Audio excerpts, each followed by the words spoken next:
Welcome to the Wolfkeeper, a show that's just about everything that you can maybe think about, everything that you can feel that's inside of your heart. What I need for you to do right now is spend the next hour relaxing. Just stop your day before you go into 12 o'clock.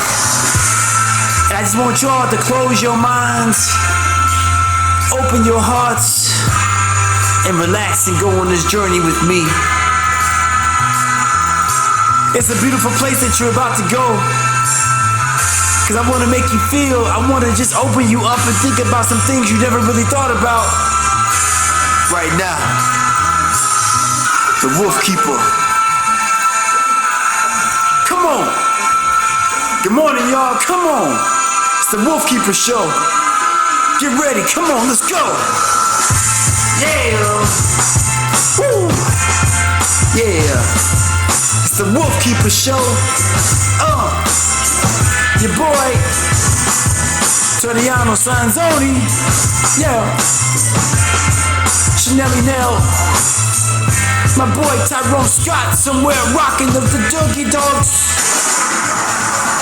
Denzel's in his house. Shacky Shack. And for all the people out there that love us, we love you back. Thank you all. Get ready for an amazing show with the Wolfkeeper. Get ready. Here we go.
Nilly nil.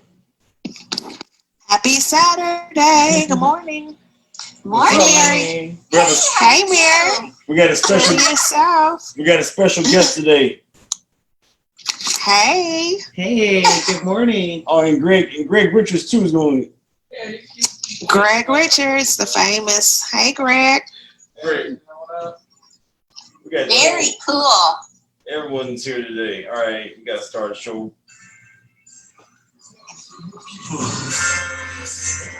A show that's just about everything that you can maybe think about, everything that you can feel that's inside of your heart. What I need for you to do right now is spend the next hour relaxing, just stop your day before you go into 12 o'clock. I just want y'all to close your minds, open your hearts, and relax and go on this journey with me. It's a beautiful place that you're about to go. And I want to make you feel, I want to just open you up and think about some things you never really thought about. Right now, the Wolfkeeper. Come on. Good morning, y'all. Come on. It's the Wolfkeeper Show. Get ready. Come on, let's go. Yeah. Woo. Yeah. It's the Wolfkeeper Show. Your boy, Sodiano, Sanzeri. Yeah. Chanel Nail. My boy Tyrone Scott somewhere rocking the Kentucky Dogs. And Dale's in his house. Check. And for all the people out there that love us, we love you back. Thank you all. Get ready for an amazing show. For the Wolfkeeper. Get ready. Here we go.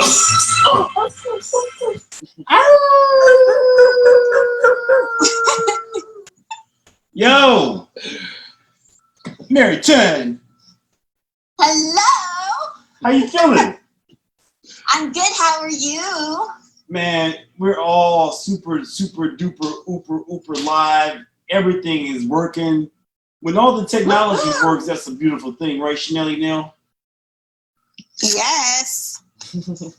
Everything is working, so we're happy about that. We're Instagram live, we're Facebook live, we're Zoom live, and we're Podbean live. And I was just informed yesterday that we're averaging 500 people per episode.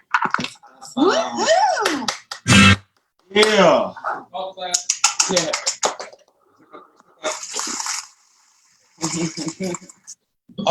We have Greg Richards here too. What's up, y'all?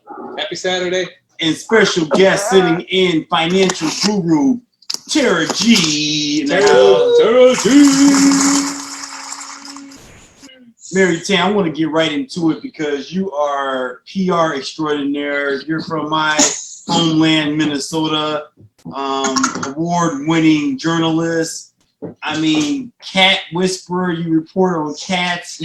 And a thing that I'm going to tease everybody about, there is a connection between Mary Tan and one of the most infamous boxers in the world. Mike Tyson.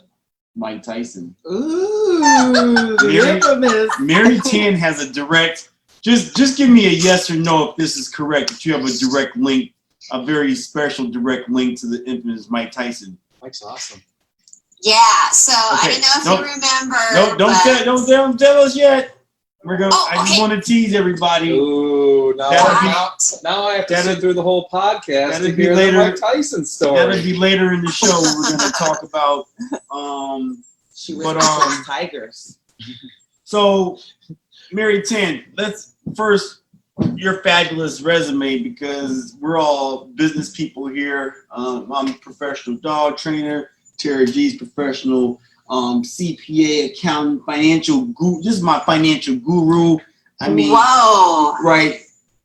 How did you start? Tell us, because you've been in this for a while. Your resume is off the chisane. Well, I'll tell you. So I started out after college. I was a news reporter and anchor in 5 cities across the United States, including Atlanta, Las Vegas, which is connected to the Mike Tyson thing, and most recently here at WCCO TV in Minneapolis, which you know. And after I was like the crime reporter. I used to say, if it bleeds, it leads. If you're dead, I'm live. Wow. I know. And so I got sick of it. So I was the person who was either doing crimey things, reporting on crime, or I would be, as you know, in Minnesota, our winters here are harsh. So I would have to go out and stand on the freeway and tell people not to drive because it's snowing. Wow. And I got really sick of that. I just, I got a little burned out of news, although I love the career. I'm glad I did it. And then I went into public relations and I went into government communications, where I did a lot of work in public safety. Can we back up for a second though? Because you're being super modest, because getting on the news, to be an anchor, because I also had aspirations of being an anchor, but one small town crushed my dreams when I was at KYC TV in Mankato, Minnesota, reporting on cows, and the local farmer. I know that. Yeah, and then this guy looks at me and says, yeah, you're gonna do about 30 of these before you might even consider a sub-market. And I'm like, isn't this a sub-market? He's like, no. So that's a big deal for you. Minneapolis, Vegas. I mean, you were in it. You had pretty much. I'll say one more thing that was told to me by the amazing Art Norman of Chicago. He said anchors are individuals that are picked by God to do God's work. And he was not Oh my goodness. You have to be pretty much a beast of like, how did that, you're being super modest about that. So I'll tell you, the news business is a cutthroat. It's a hard business. And oh my gosh. So when I was looking for a job, it took so much, like I wanted it really bad. And so what happened was I drove all over, especially the upper Midwest, going into small markets. I actually went to that station in Mankato. I went to Duluth. I went to Eau Claire, Wisconsin. I went to little markets in Iowa. And I just literally went to the TV stations, knocked on the door, asked the news director if I could meet with them. Sometimes they said yes. Sometimes they said no. And I just said, hey, I really want this. I really want to be a news reporter. And I just pounded the pavement for 6 months. And my goal is to get a job before I graduated from college. And it worked. I mean, every single day, every single moment, I had to get in my car and just drive around. And at that time, it was dropping off physical, like CDs and videotapes. And like I had to go, and you just had to pound the pavement. It's you have to be really.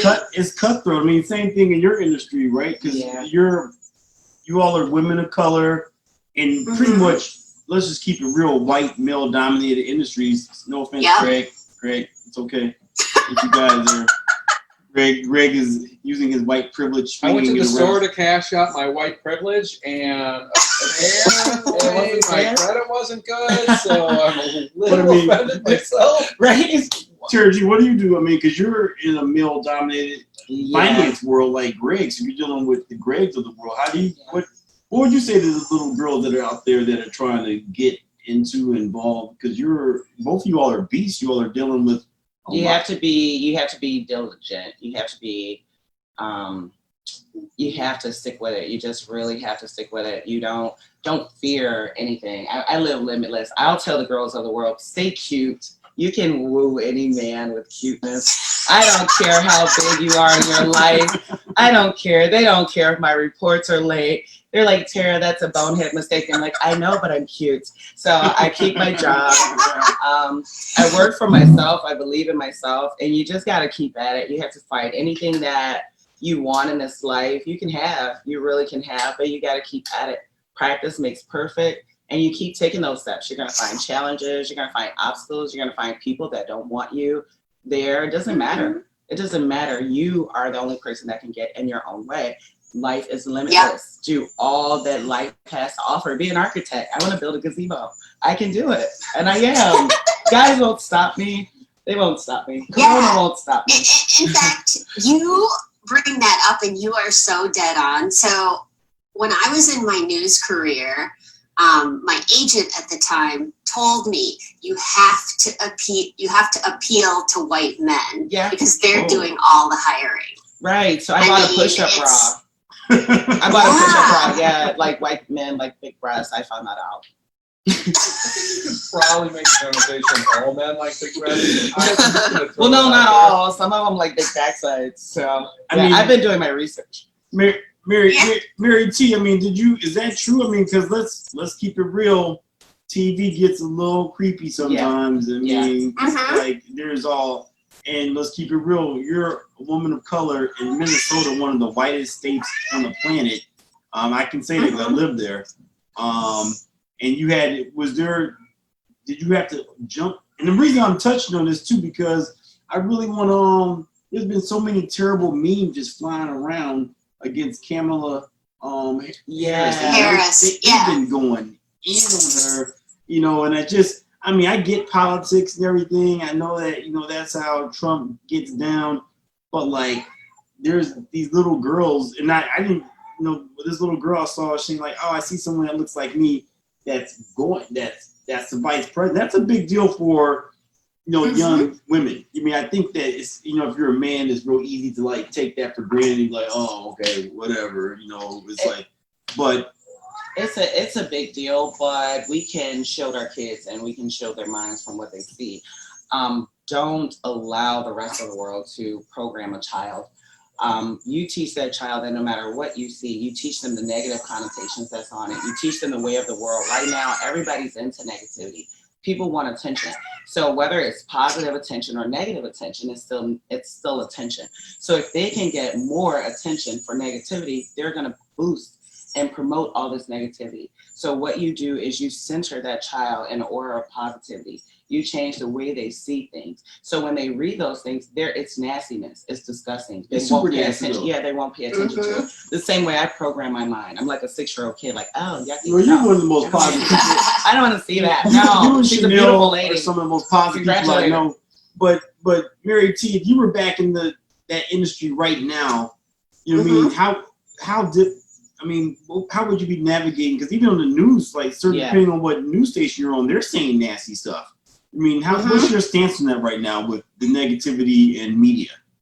Well, I feel like when I was in the media, it was a different landscape. It's now so polarized. And when I was there, you were supposed to be unbiased. You didn't take any side. But now, you've got CNN, you've got Fox News. And by the way, have you ever noticed that all the news people look alike, dress alike? Yes. There's all blondes on Fox.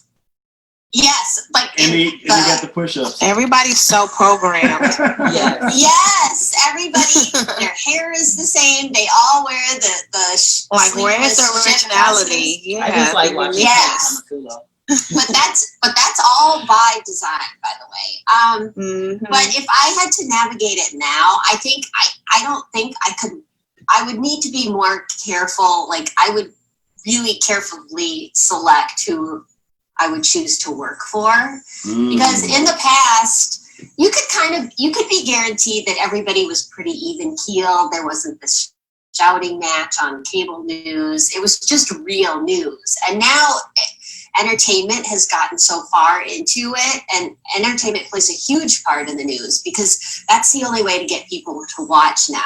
So in the past, I feel like people just wanted the information, but now it's very visual. I mean, I probably, you definitely have to pay more attention to like how you look and how you sound. Because I feel like when I was in news, it was far more, the news was the star of the show instead of the personalities. Because I mean, we might be joking about what Tara G said about the push-up bra. Yeah, but I mean, on Fox, it's a real thing. When I'm like, they have a specific look. There's the blonde with the big boobs, and she has a tight-fitted red. It's a red skirt on. But it's like that. It's like that behind the camera in corporate America too. I was 350 as I was coming up in my climb and going through school, and I got turned away from companies. Yeah, I was 350 pounds. Wow. And yeah, I was top of my class, doing everything and going to apply for jobs. And I was told that I did not fit the corporate culture. I had to take jobs that were, I felt were beneath me, data entry jobs and things like that. So I was not seen. So I was not brought into meetings because I did not look the part that they wanted me to look for the presentations. I had the information and they took it into meetings and delivered it. And I felt so bad. I felt humiliated a lot of times that I kept working. I kept saying, hey, what's wrong with me? And it was always like a beautiful blonde, beautiful, full-chested. She was gorgeous all the time. I'm like, yeah, she's awesome, but she's taking my information and she's presenting it. And so I had always hoped to be her one day. Like I would see these ladies and I'm like, man, I want to be her. I want to be in this meeting. And then when I got up there and I got in the meetings, I was like, they don't know nothing. And I bought chicken. And yes, I did. And I celebrated my education and my knowledge because it didn't matter what I looked like. You needed this information to run your company or it was going to crash and burn. So beauty had nothing to do with it. Brains won over everything. Chicken. Yeah. So Mary T, with that said, I want to segue and ask you a question. Because in corporate world, fortunately, we're blessed because you work for yourself. I work for myself. Yes. You work for yourself.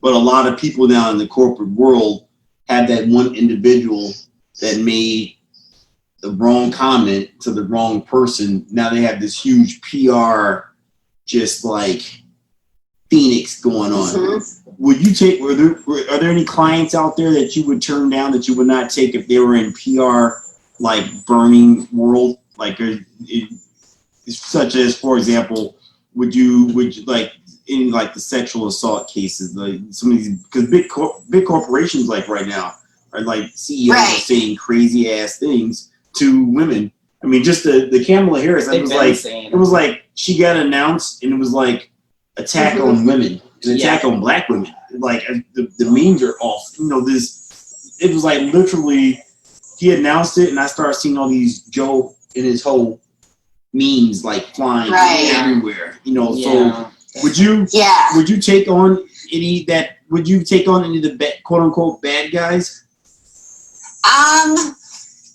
Okay, so the professional part of me is like, I love a good challenge. And in my previous job before my animal stuff, I did a lot of crisis communications because I worked in government, and that was all government was. It was always a crisis. You know, it would depend if I thought that, I mean, from a moral and an ethical standpoint, if I thought there was a hint that person was falsely accused, I might consider taking the case. But if it was a clear, clear crime, or it was pretty obvious, I would have a hard time doing that. It's just like being a lawyer. Let me put you on the spot. Would you take Dave Chewin's case? With Dave Chewin? You know, that one's kind of a toss up. I might, but my gut feeling says to not take it. The guy that was convicted of murdering George Floyd, for any listening audience that might not know. Oh wait, no, you mean Derek Chauvin? Oh, I'm sorry, I said Dave. No, Derek Chauvin. Oh, yeah, I would have probably not. I mean, that's just no PR is going to help him. It doesn't matter. It's like no, absolutely not. And there's no PR to do there. I mean, you know what I mean? I mean, I guess there could be maybe in the future if he expresses remorse, but for the most part, I would probably say no. I want to get into public relations because I feel like I could spin his story. I feel like I could spin it. Mary, are you saying there's no spin there at all? It's about the view. It's about how they view it. It's about what they Is there always a spin? Well, they're trying to spin it now. They're trying to say it. They do all the time. Well, actually, I think that's a lot of where all of this comes from. Like, if we could just dig deep into the perception of what people think, I think we could find solutions and problems. I mean, a lot of times people act in ways that we just don't understand. We don't know where they come from, why they feel like that, where the hate is coming from, and we never really dig deep into what started the root of the problem. Right. You are so dead on. I believe like a lot of it is understanding. We ignore all of that. Yeah. Yep. It's understanding. There is a spin though for everything. Yeah. It is. It's just as a public relations professional, it's like being an attorney. You have to decide. Because to be honest, I would have trouble defending something or spinning something that I didn't personally feel. That's just me. Yes. I mean, there's other public relations professionals that it's about the money. If they pay well, they might do it. But I just think that like you have to have. I mean, your ethics have to match what you're spinning. Yes. Yeah, I mean that's a tough one. I mean, I guess it's much like being a defense attorney. I mean, obviously that's people's professions. Obviously, you have to have a certain appetite to defend someone that you know is guilty. So I'm fascinated with PR because, like, right now, a lot of places in the world are like on PR craziness. The city of Chicago, I was getting phone calls all last night about the city of Chicago being on complete lockdown. Yeah. Today, all the I didn't know that. Yeah, oh my gosh. The expressways are being locked down. All the major streets are being locked down. Last weekend we had looting all throughout downtown Chicago. And then I saw that. Yeah. They're preparing for looting across the entire city. Oh my gosh. Today, which I want to segue into another conversation because we have you there in Minnesota, and Minnesota being the epicenter of a global conceptual pandemic.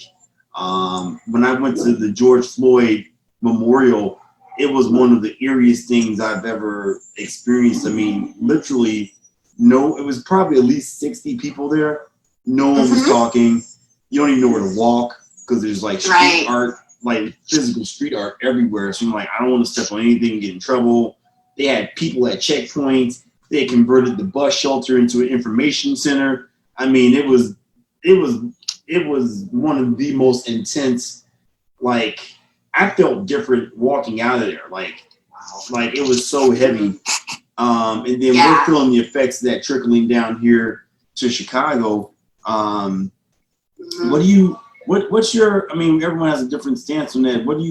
How is Minnesota recovering from that? I mean, because it's like they were trying to blame Corona on China, and we don't know if it's true or not, but we definitely can say Minnesota set off.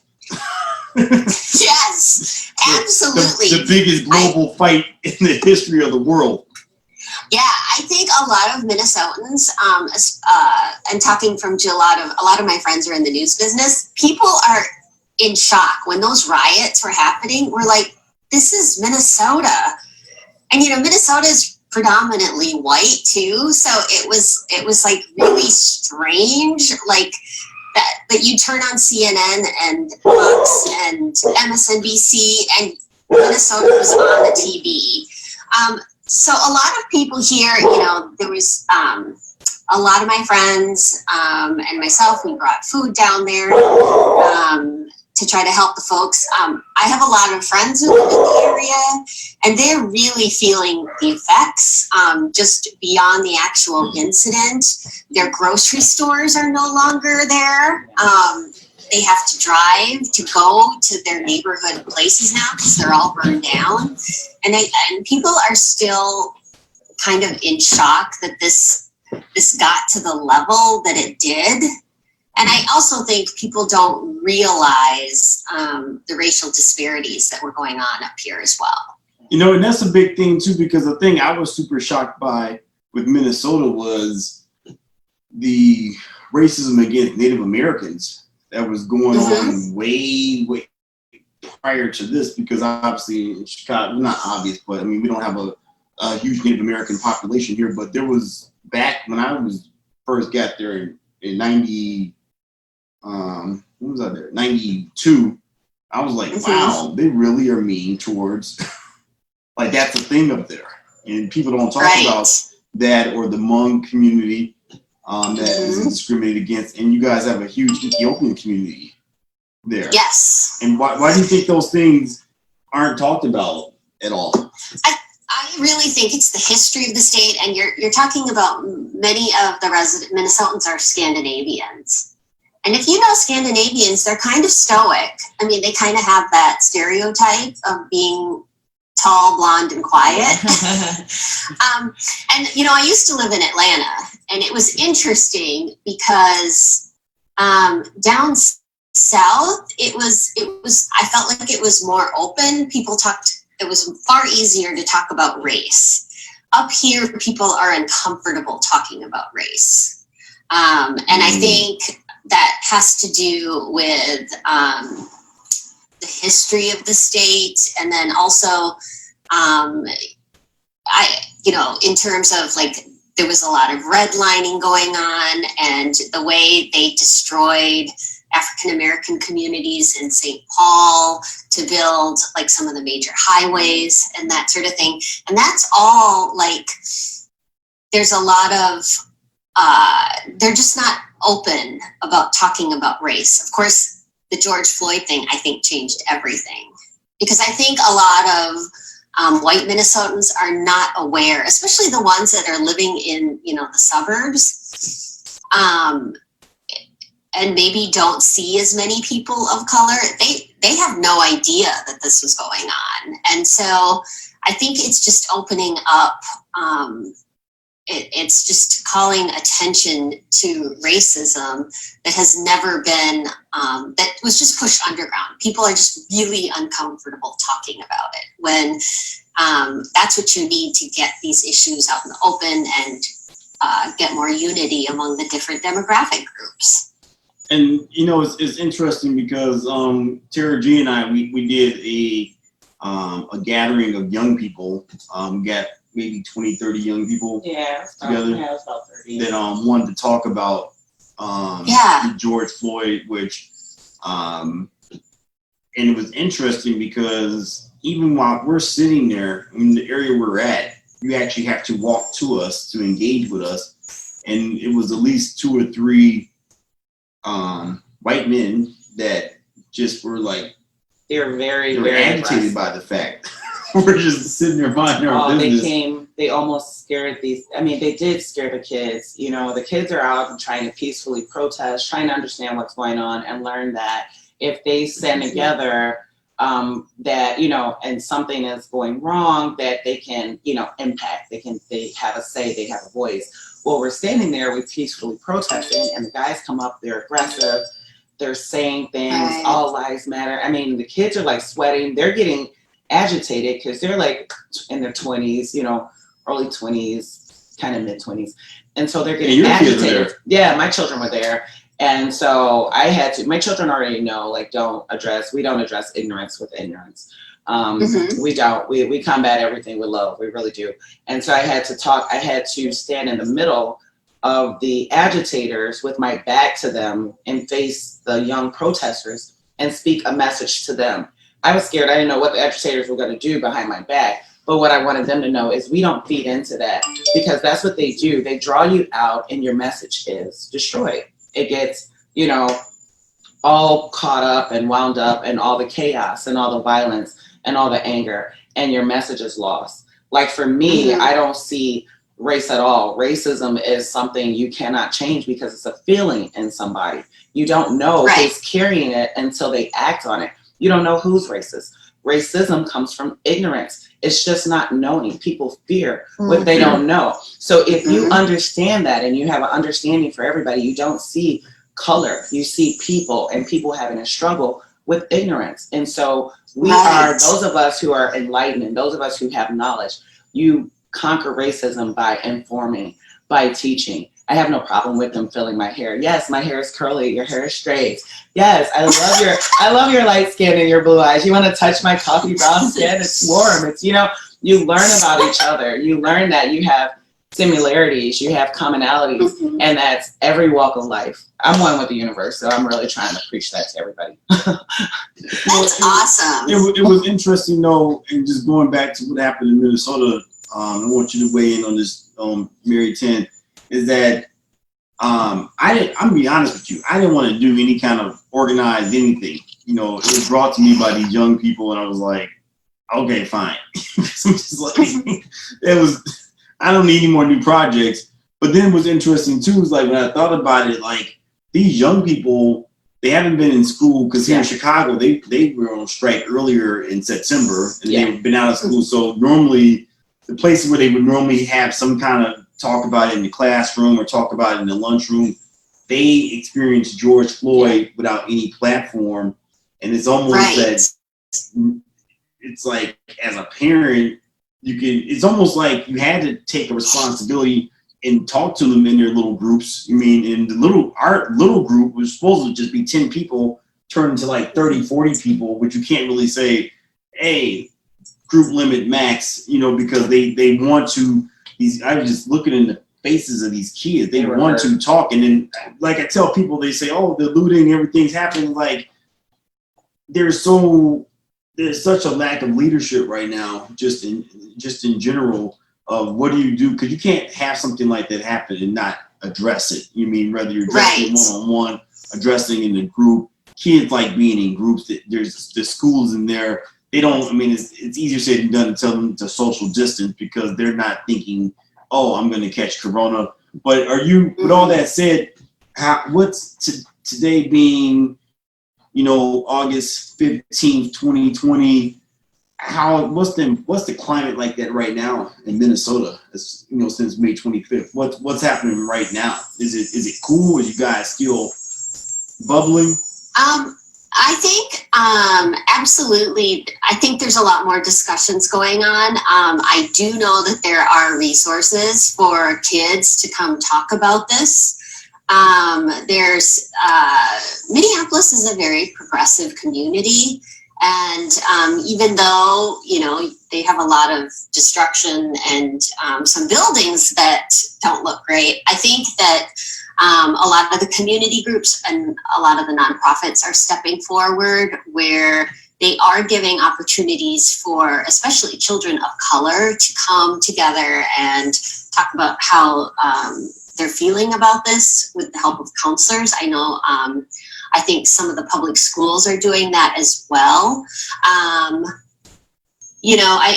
Being that there's right now, not all the schools are coming back. That's going to be a huge issue. But I know that, and I don't know if you remember, but Minneapolis has a really vibrant neighborhood system, and there's a lot of neighborhood organizers.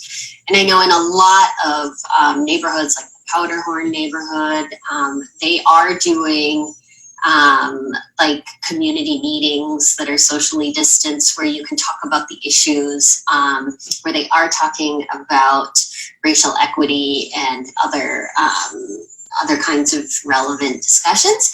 And I think if it was going to happen here, I think Minnesota is actually a fantastic state for resources. I do feel Minnesota is one of the most resourced states for, I represent a lot of animal welfare groups, but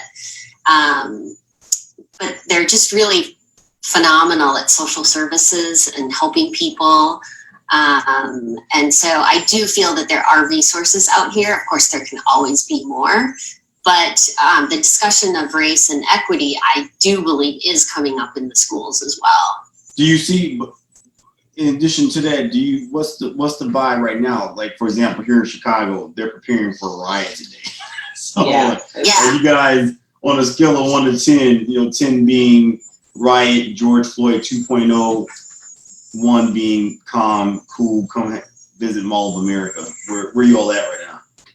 I actually think things are pretty calm. That's great. I think a lot of the rioting that happened in Minneapolis wasn't necessarily locals that were doing it. I could be wrong, but I feel like it has calmed down here. I know the number one thing people are worried about is once the verdicts come out with the 4 officers, if any are found not guilty, they are worried about a second level of rioting. But I do feel it's a little bit more, no offense to you guys living in Chicago, but we're pretty level-headed up here. We'll own that. Yeah, we'll own that. As I drove past a barricade today, I'm surprised you didn't even get over here. Well, there were barricades on my way here.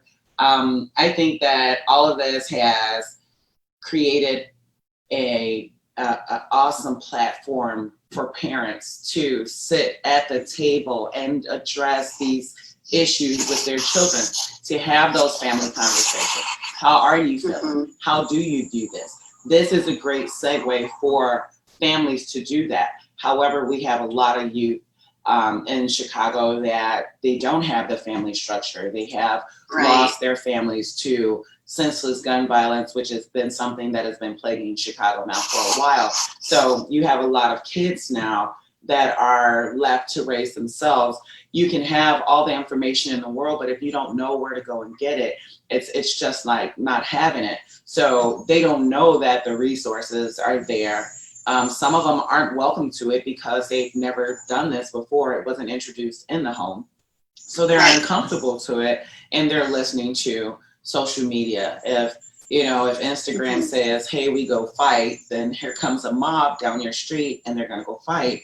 Or, they say, hey, we're going to band together and we're going to do this. So I'm like right now trying to get parents everywhere to fill in the gaps for those that don't have parents. When we see our youth, to stop and talk to them, to not have that fear of them, because right now a lot of adults, we're afraid.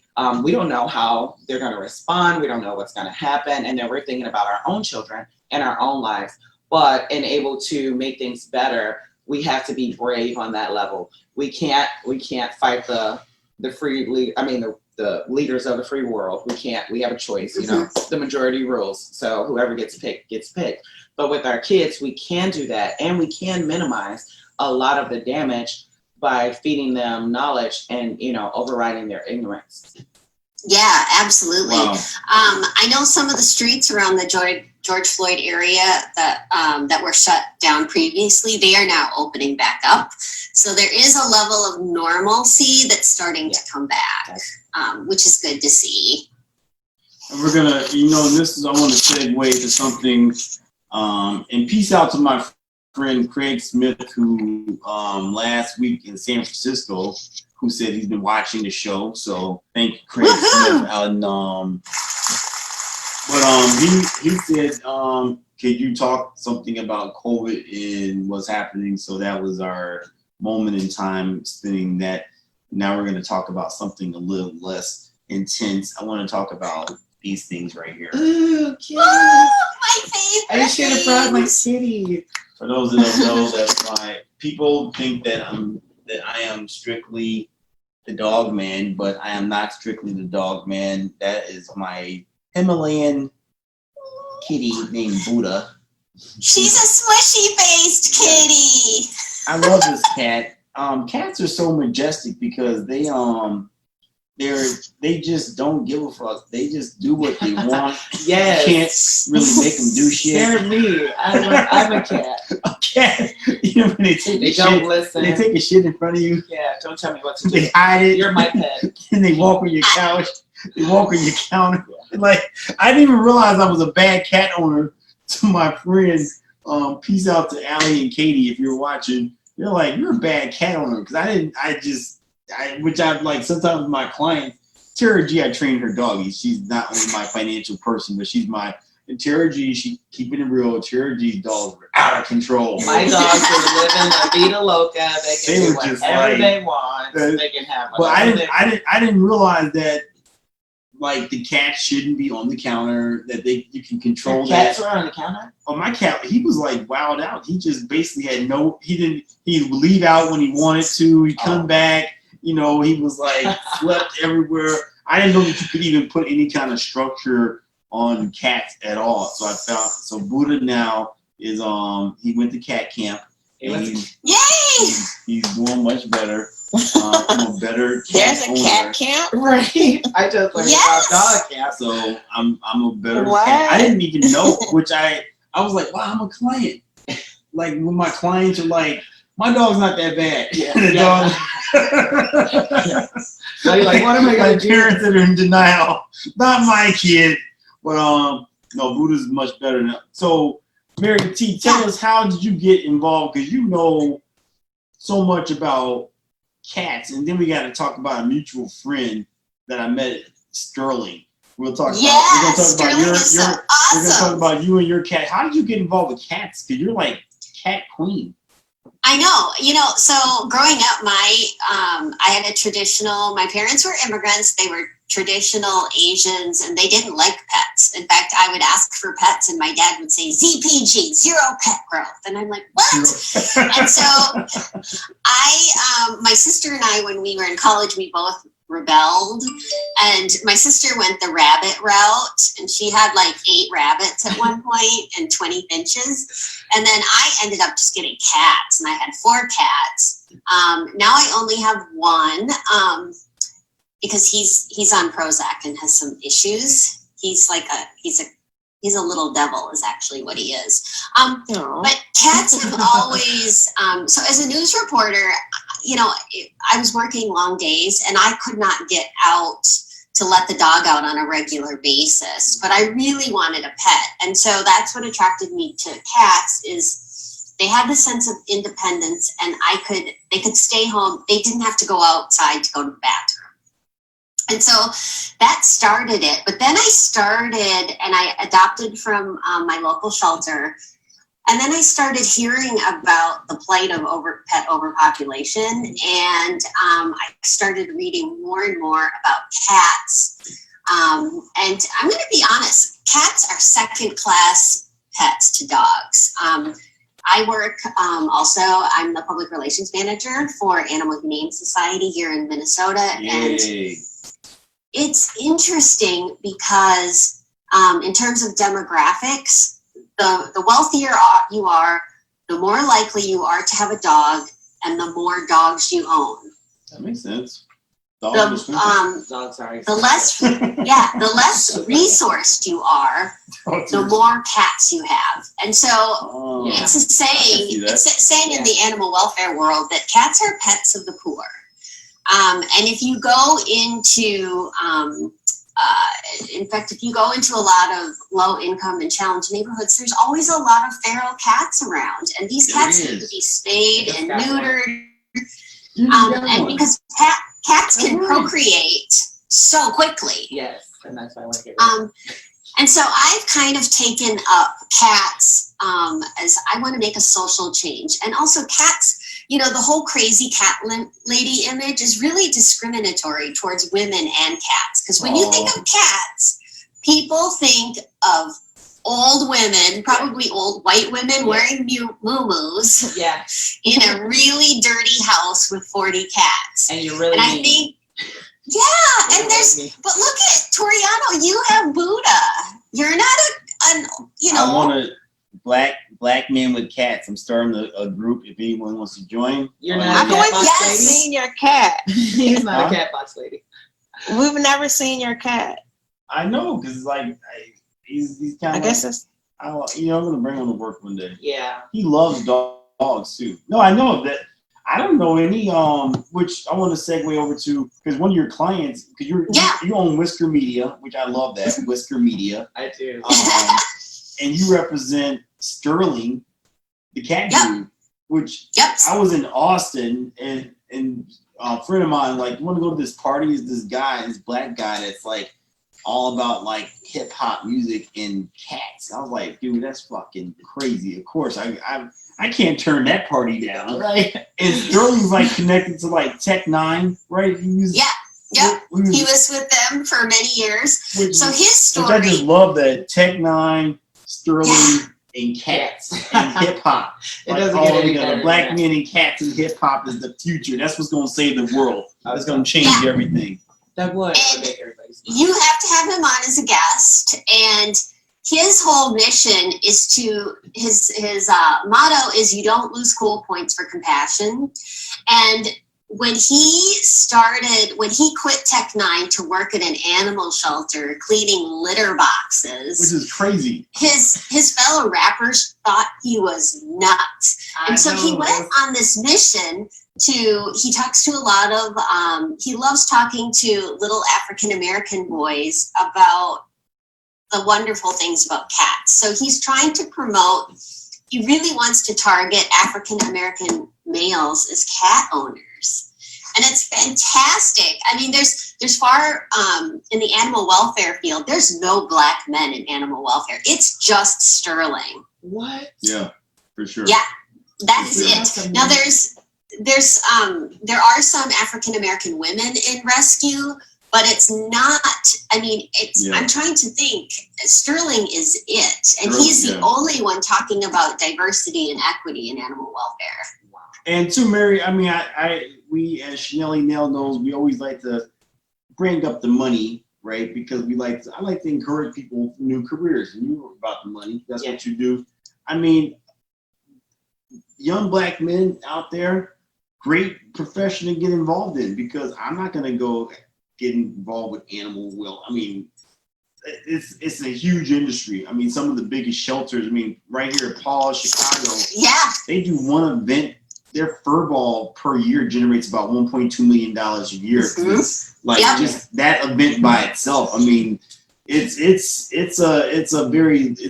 not, don't do it for the money. We don't like to talk about nonprofit and money, but there's a person could make a great living. And for me, I'm on fire with this information. Like I said, there's a lot of communities out here, they don't know this.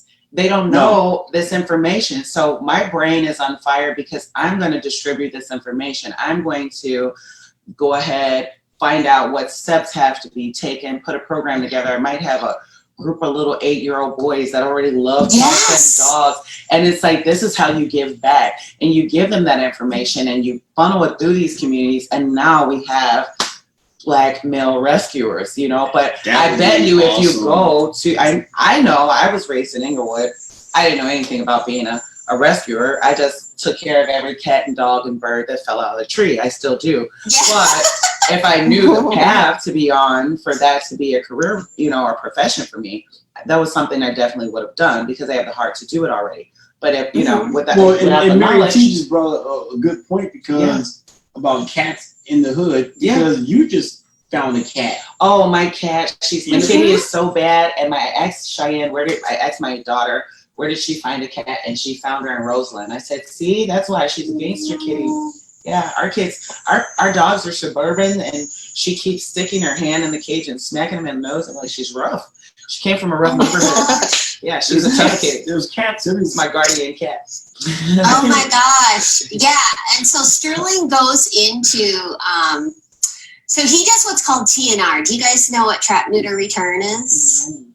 So TNR is the only way to solve the overpopulation problem in cats. So what he does is a lot of the cats, they're called community cats, and community cats can be either stray cats that people have just abandoned and left outside, or they're feral cats. And feral cats don't want to be petted, they just live outside, and they were not fixed. So what Sterling does is he uses a special kind of cage that traps these cats humanely. He lures them in usually with mackerel or KFC. They love KFC chicken. And they're from the hood, of course. It's made up. And so he traps them, and then he lives in Atlanta. He works with Atlanta Humane Society and another nonprofit called Pet Parenthood. I think that's the cutest name. And they spay and neuter all these cats, and then he releases them back into the neighborhood where he found them. And so a lot of TNR is done. I mean, cat rescue is, let's face it, it's almost all white women. So there have been instances where these white women were going into these predominantly African-American neighborhoods, and there was a lot of suspicion there, like, what are you doing? So Sterling goes in and talks to these communities about what is happening, and he actually is a minimalist and lives in poverty himself, even though he has a nonprofit. He lives out of his van. And he uses all the money that he raises through donations to pay for spaying and neutering of these animals. And so on any given day, he's out in the middle of the night trapping cats. And then by 7 a.m., he's out in front of Atlanta Humane Society's low-cost veterinary clinic. He's got 20 cats lined up, all ready to be spayed and neutered. And then he picks them up at the end of the day and releases them back. And these cats will no longer have babies. Or kittens, which is what solves the population issues. Wow. I love this. I mean, that is amazing. Yeah, he's just an absolute sweetheart, and you know, he gets a great guy. I mean, for him to leave, I mean, Tech Nine is an internationally known artist, and here he is, which I get, because the same thing when I left the music industry, people were like, why are you picking up dog food? You left the music industry, but you just change your career. And that's all I've done for the last 20 years. So big shout out to Sterling. Mary, I'm putting you on the spot before we close this show out. I normally ask guests, will they come back in January? Which I know I'm going all in on you. Yeah, absolutely. All right, that's one yes. Let's keep them going. Yeah. I'm going to be in Minnesota on August 28th. Will you? Can we do like a live broadcast? Mary Tan, absolutely. Yeah, okay. And now the big ask. Yeah. Dana Humphrey helped us curate the entire month of August. Can you help us curate the entire month of October with Cattober? I'm pretty sure I can. Yeah. Oh. Yay. I'm taking that as a yes.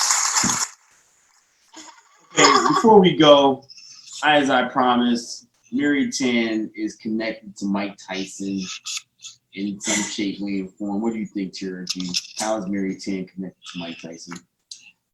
How is she?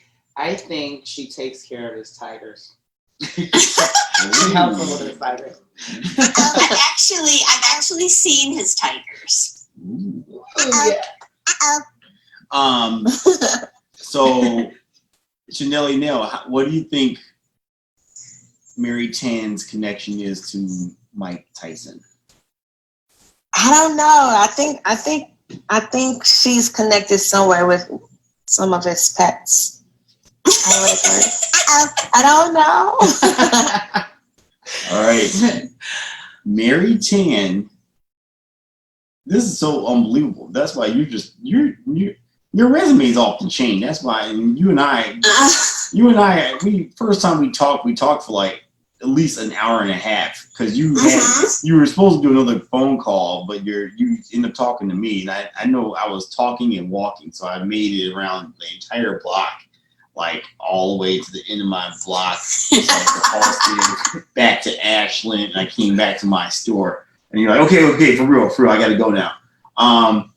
It's so amazing. Mary Tan's connection to Mike Tyson. She was the first person to interview Holyfield. Evander Holyfield. After he got his ear bit. Oh man! After the dinner fight. Mary, how did that go? Like, how does that even go down? Like, how do you even get in that situation? And then what do you say? Like, what? I mean, it's like, how's your ear? Yeah. So basically, that night of the fight, I was outside on the red carpet interviewing the celebrities as they walked in for the big fight. And like probably halfway, I want to say like a quarter ways into the fight was when the ear bite happened. And I was the only reporter for my station that was stationed outside that could get to the hospital as soon as possible. So they rushed me and my photographer to the emergency room in Las Vegas at their main hospital there right away. So by the time I got there, there were already like maybe 70, 80 journalists and photographers waiting outside to get an interview with him after. Wow. But what happened was I had to go to the bathroom. This is what's crazy. And so I asked the security guard where the bathroom was, because I figured I had time or whatever. So he's like, oh, it's on the second floor, but just take the stairwells. I'm walking up the stairwell and Evander's walking down by himself. No way. Yes. And so I said to him, oh my gosh, I am so sorry. Your ear looks good. I said, how are you feeling? He's like, No I'm way. feeling much better. I'm like, hey, would you be willing to do a one-on-one interview with me? No way. I said, I know there's a lot of people out front, but could we go in the back of the hospital? So he's like, sure. He was so nice and so calm. And so I took him, I managed, I don't know how, because he didn't know the hospital either. So we walked around to the back. No, wait a minute. Just back up, Mary Tan, for a second here. You're hanging out with Evander Holyfield after he just got bit in the ear, like part of his ear is missing, and you're walking with him down a stairwell. In a hospital, they don't know where they're at. And is he by himself? Yes, and see, no that's way. what I don't understand. Where was his publicist and all of these? Where was his entourage? Yes. But none of his entourage was there, and so I took him to the back of the hospital through a side door, and I could have told been my a Mike Tyson spy. Pardon? You could have been a Mike Tyson spy or anything. I know. Like, here's the other ear. Ah. Yeah, and so I took him to the back. My photographer got there with the live truck in seconds. I called my producer and I said, I have Evander Holyfield, but I only have him for a few minutes. You need to get us on live now. So everybody rushed to make it happen. We made the top of the news. And as soon as, I would say, 30 seconds into the interview, the horde of other reporters realized it, and they ran to the back of the hospital where I was interviewing Evander live. And as soon as I finished, it was just, he was surrounded. I felt bad for him. It was like this gush of media all over him. But that's how I got the first interview, just because I had to go to the bathroom. Ooh. Did you get his cell phone number? I didn't. Aww, I know. But you know what? News, let me tell you this. And actually a lot of successful people say that it's just being in the right place at the right time. Right. That's what it is all about. That's what it's all about. OMG, we just covered like a whole bunch of ground like today. Welcome to the Wolfkeeper. I want to thank everybody. Just like, man, Tara G. Think about in the house today. Thank you, Tara G, for coming out. Thanks for having me. Mary, we are expecting like super big things for you to help us out curating because you and Dana work together. On yeah, Friday. she's awesome. Oh, she's super cool. And peace out to Dana who helped curate all this stuff and made a lot of this all happen. Chanelli Nell, are you still there? Yes, sir. I'm still here. Chanelli Nell was at the club all night last night, and she still managed to wake up and jump on this podcast. We thank you, Chanelli Nell. You're always the club quarantine. All right. Should have been you. So go out. I want everyone to be safe, be cool, love somebody, give some love, man. Yeah. Be cool. Mary T, I'm gonna I can't wait to see you in a couple of weeks. I know, it's gonna be awesome. In Minnesota. Yeah. Right. Tell them I'm coming for them. Wolfkeeper gonna be there. Peace and love, everybody out there. This is it. See you all on Monday. No show tomorrow. We didn't book. I got the day off. But and thank you for everybody. 500 plus followers listening to this live. That's crazy. All right. Peace and love.